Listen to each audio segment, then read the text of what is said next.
Hi friends, good morning. আজকে 1 মে, সেই জন্য স্কুল ছুটি আছে, আমি বাড়িতেই আছি।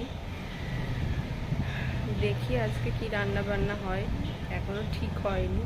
যা গরম পড়েছে, তোমরা এই গরমে কেমন আছো অবশ্যই কমেন্ট করে জানাবে। প্রচণ্ড রোদ উঠেছে, 10টাও বাজেনি এখনই প্রচুর রোদ উঠে গেছে। আমি স্নান টান কমপ্লিট করে নিয়েছি। এই গরমে 3-4 বার স্নান হয়েছে, কি আর করা যাবে। দেখো কত রোদ উঠেছে, প্রচুর। দেখো একদম রাস্তাটা পুরো ফাঁকা, প্রচুর রোদ উঠেছে, বাইরের দিকে তাকানোই যাচ্ছে না।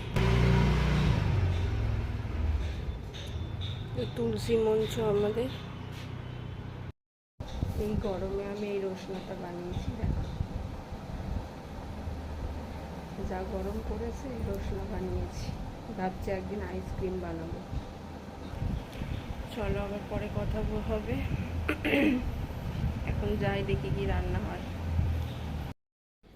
আজকে দুপুরের মেনু গরম গরম ধোঁয়া ওঠা ভাত, বাঁশকাঠি চালের, আলু দিয়ে ডিমের ঝোল। গরমকালের জন্য ডিমের ঝোলই বানিয়েছি। এখানে আছে করলা ভাজা, আম ডাল মানে টকের ডাল, টমেটোর চাটনি আর টক দই ঘরে পাতা।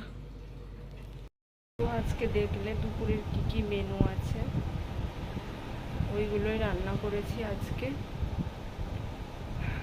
এখনো খাওয়া হয়নি, এইসবে রান্না শেষ হলো। বুঝতেই পারছো গরমকালে রান্না থেকে বেরোনো মানে একটা, ঘরে এসে যেন শান্তি পেলাম। যাই হোক, রান্না বান্না কমপ্লিট হয়ে গেছে, এবার লাঞ্চ হবে। আমার বাবা স্নানে গেছে, মানে আমার শ্বশুর স্নান থেকে এলে আমি আর বাবা খাবো। আর আমার হাজব্যান্ড এখনও কাজে আছে, সেখান থেকে এলে সে খাবে, তার একটু দেরি হবে।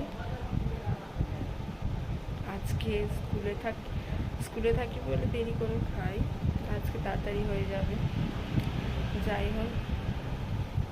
যাই হোক লাঞ্চটা সেরে নিই, আবার পরে কথা হবে। এখন বাই।